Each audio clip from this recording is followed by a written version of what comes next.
नमस्कार प्रिय बंधुओं, आज हम भगवान राम के जन्मोत्सव जन्म दिवस चैत्र शुक्ल पक्ष नवमी तिथि इस बार परम पुनीत परम पवित्र दिवस वही नक्षत्र पुष्य नक्षत्र नवमी तिथि दिन रविवार भगवान राम के जन्म के नक्षत्र और कर्क लग्न भी 12 बजे पड़ रही है। 13 वर्षों बाद ऐसा परम संयोग प्राप्त हुआ है जो कि भगवान राम के जन्म को अत्यधिक पुनीत और हम लोगों को यह ज्योतिष ज्ञान के अनुसार प्राप्त हुआ है कि इस दिन जो भी कार्य किया जाए उसमें सफलता और जिस मनसा कामना से किया जाए उसकी पूर्ति अवश्य होगी, क्योंकि भगवान राम भगवान कृष्ण अगर नक्षत्र दिन घटी पल सभी कुछ मिलते हैं ज्योतिष की गणना के अनुसार, तो उस दिन जो भी आपकी मनसा कामना है वह करने से, भगवान राम का पूजन करने से सभी कामनाओं की पूर्ति तो होती है। भगवान राम की सबसे पहले पटे पर पीला वस्त्र बिछाएं, क्योंकि पुष्य नक्षत्र का राजा गुरु है। पीला वस्त्र बिछाएं, भगवान राम की मूर्ति या भगवान राम का चित्र स्थापित करें, ध्यान करें। रामाय रामभद्राय रामचंद्राय वेदसे रघुनाथाय नाथाय सीताया पतये नमः, ऐसा ध्यान करते हुए भगवान का षोडशोपचार पूजन करें। स्नान कराएं पंचामृत से स्नान कराने के बाद सुंदर वस्त्र धारण कराएं भगवान को। फिर गंधाक्षत रोली चावल फूल अन्य भोग लगाएं। फिर भगवान को पंचमेवा का भोग लगाते हुए इस प्रकार विधिवत पूजन करें।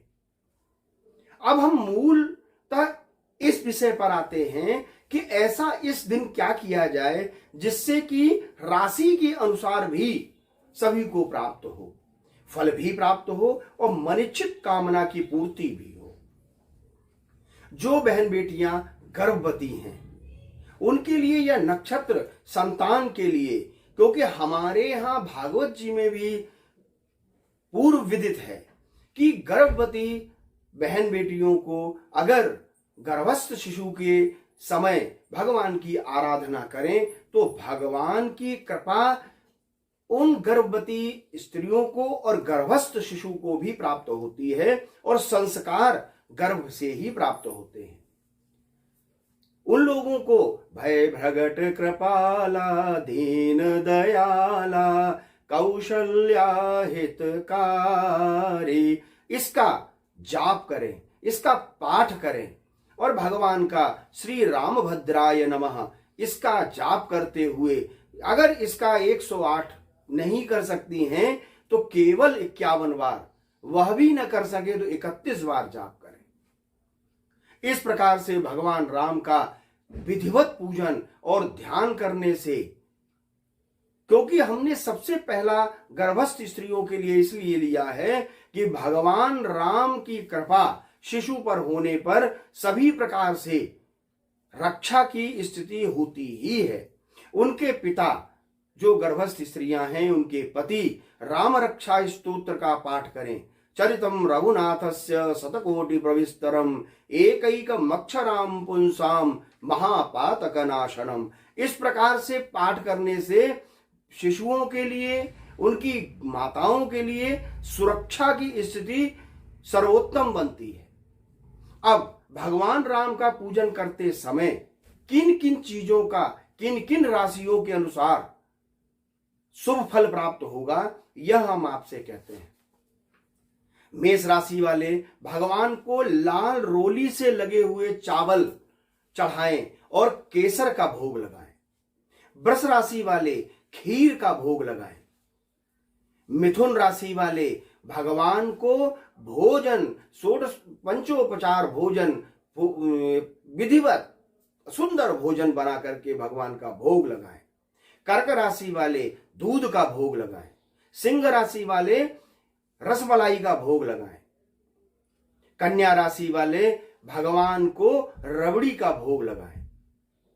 यह मैं उसलिए कह रहा हूं कि राशि के अनुसार भगवान का अर्चन करने से आपकी मनोवांछित कामना की पूर्ति होती है। तुला राशि वाले भगवान को मिश्री का भोग लगाएं। वृश्चिक राशि वाले दूध में केसर डाल के भगवान का भोग करें। धनु राशि वाले हल्दी मिश्रित दूध से भगवान को भोग लगाएं।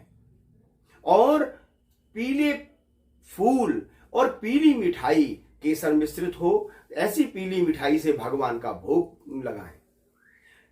मकर राशि वाले भगवान को नीले फूल चढ़ाएं और नीले फूलों की माला चढ़ाएं। भोजन में भगवान को दूध और मिश्री और अखरोट का भोग लगाएं। कुंभ राशि वाले भगवान को पेड़े का भोग लगाएं। काजू के पेड़े हों तो ज्यादा अच्छा है। मीन राशि वाले भगवान को पंचमेवा का भोग लगाएं। इस प्रकार से भगवान का पूजन करने से राशि के अनुसार आप सभी को लाभ तो प्राप्त होगा ही। अब हम एक चीज को लेकर के चलते हैं कि भगवान राम के परम भक्त हनुमान जी के स्तोत्र का पाठ जो भी विद्यार्थी मनोजवम मारुततुल्य वेगम जितेंद्रियम बुद्धिमताम वरिष्ठम वातात्मजं वा नरयूथ मुख्यम श्री रामदूतम शरणम प्रपद्ये, अगर इस प्रकार से भगवान का इस श्लोक से ध्यान करते हैं बुद्धि में वृद्धि होगी और उनकी विद्या में प्रवीणता भी आएगी, उनको हर तरीके से प्राप्ति भी होगी। घर की समृद्धि के लिए भगवान सीताराम, लक्ष्मण, भरत, शत्रुघ्न और हनुमान जी इन सब पूरे परिवार का विधिवत पूजन करें और सबसे भगवान घर में सुख समृद्धि के लिए घी का दीपक जलाएं। चांदी का अगर दीपक है तो उसमें अगर आप दीप जलाते हैं और भगवान का सुंदर भोजन बना करके भोग लगाते हैं तो घर में सभी प्रकार से सुख समृद्धि प्राप्त होगी। और जो 9 दोष हैं, रोग दोष, उपद्रव, राजभय, शत्रु भय, तस्कर भय और भूत प्रेत पिशाच, अन्य जो दोष हैं उनका भी विनाश होकर के सुख समृद्धि की प्राप्ति होगी। इसी के साथ हम अगले अंक में ग्रहों से संबंधित क्या ऐसा किया जाए जिससे कि आपको शीघ्रातिशीघ्र, क्योंकि जो ग्रह जहां स्थित है ऐसा क्या करें कि वहां स्थित होते हुए भी हमको शुभ फल प्रदान करे। नमस्कार प्रिय बंधु।